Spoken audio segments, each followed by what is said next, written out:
Indians have encountered potholes, we've avoided potholes, we've seen potholes wherever we've gone.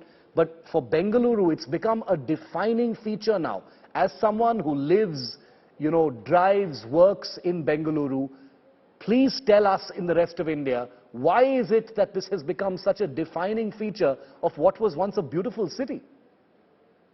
I would still say that it is still a beautiful city, because Yeah. when you talk to, they say that they love the weather, they love the greenery of Bangalore. But when it comes to traffic, it is not only something that Bangaloreans complain of. It's a joke across the world, we can say.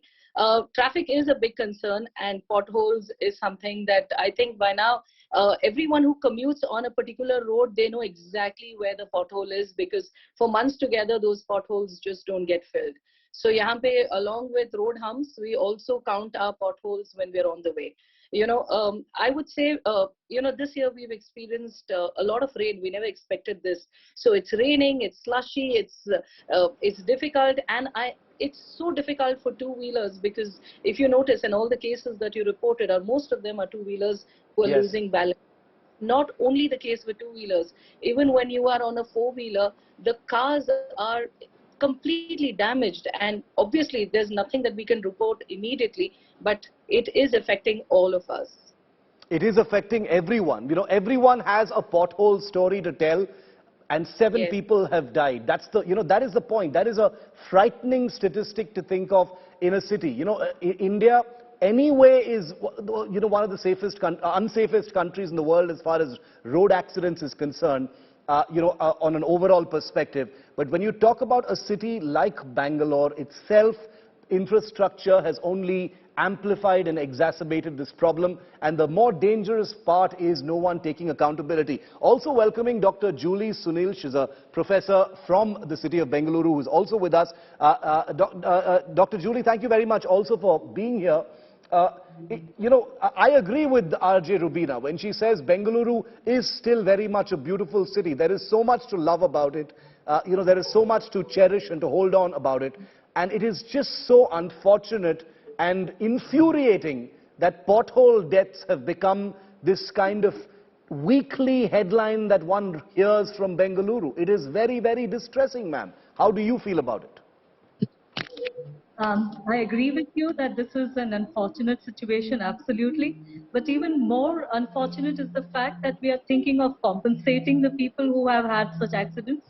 I think that's a sheer negligence and apathy of the bodies towards the common man. I mean, how do you compensate for somebody losing a limb, a loved one?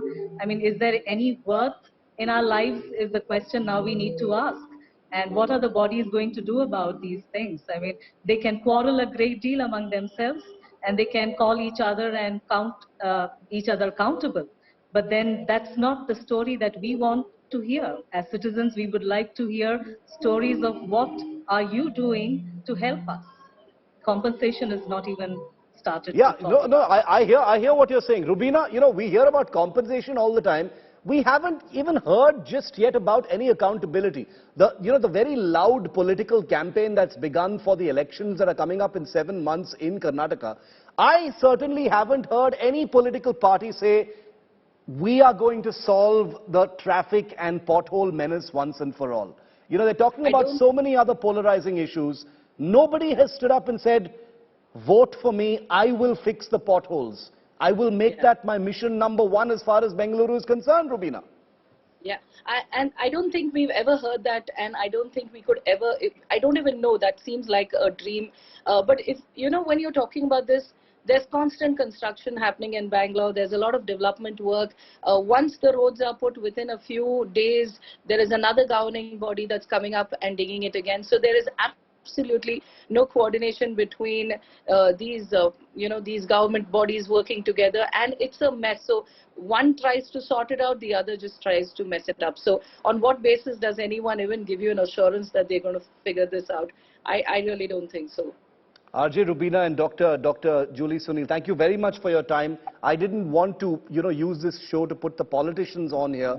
I wanted to listen to the people of Bengaluru, because after all, it is the people of Bengaluru who have to experience these potholes. The politicians have their convoys, they've got their drivers, They are hardly ever on two-wheelers, they are scarcely ever on foot, and therefore they don't have to see this, they don't have to pay for this. But we will make sure that they pay for it in this upcoming election. So I thank the both of you for giving me your time here on India Today.